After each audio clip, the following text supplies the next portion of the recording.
मी माझ्या संपूर्ण परिवारासह कोल्हापूर दक्षिण मतदारसंघामध्ये आणि माझ्या सर्व भाजपच्या पदाधिकाऱ्यांसमवेत इथं मतदान केलेलं आहे।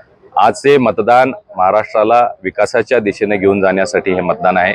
मी आपल्या चॅनलच्या माध्यमातून महाराष्ट्रातल्या तमाम नागरिकांना आवाहन करतो की आपण मोठ्या संख्येने बाहेर पडा, मोठ्या संख्येने मतदान करा आणि पुन्हा एकदा महायुतीला राज्यामध्ये सत्ता येण्यासाठी आशीर्वाद द्या, ही विनंती मी करतो। कोल्हापूर जिल्ह्यात राज्यात कशा प्रकारे महायुतीचं वातावरण आहे? महाराष्ट्रामध्ये प्रचंड उत्साह लोकांना महायुतीच्या पाठीशी येताना किंवा समर्थन मिळताना आपल्याला पाहायला मिळतंय।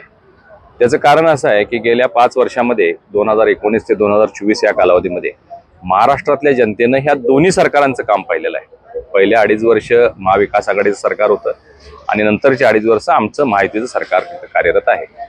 पहिल्या 2.5 वर्षांमध्ये महाराष्ट्रातल्या जनतेनं पाहिलं की एक स्थगिती सरकार प्रसिद्ध होतं, घोटाळेबाज सरकार, भ्रष्टाचारी सरकार, उद्योगपतींच्या घराखाली बॉम्ब लावणारं सरकार, जेलमध्ये असणारे मंत्री असलं सरकार आणि प्रचंड बदनामी त्यांची झालेली होती। कुठल्याही पद्धतीचे विकास ते करू शकले नाही।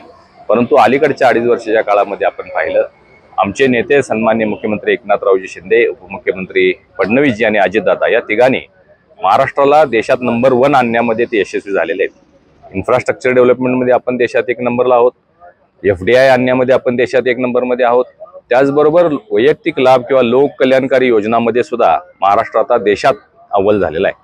मुख्यमंत्री लाडकी बहीण योजना, लाडका भाऊ योजना, 3 सिलेंडरची योजना, मुलींना मोफत शिक्षण, शेतकऱ्यांना 7.5 HP पर्यंत वीज बिल माफ, शेतकऱ्यांची कर्जमाफी, शेतकऱ्यांना 6,000 रुपये खात्यावर, म्हणजे सर्वसमावेशक लोकांना, शेतकरी असू देत, युवा असू देत, महिला असू देत, ज्येष्ठ नागरिकांसाठी अनेक कल्याणकारी योजना आणल्यामुळं हे सरकार खूप लोकप्रिय झालेलं आहे। आणि त्यामुळे मला विश्वास आहे, लोक वाट पाहतो ते कधी 20 तारीख इथे, आज मोठ्या संख्येने लोक बाहेर पडतील आणि 23 तारखेला राज्यामध्ये पुन्हा महायुती सरकार आलेला आपल्याला पाहायला मिळेल।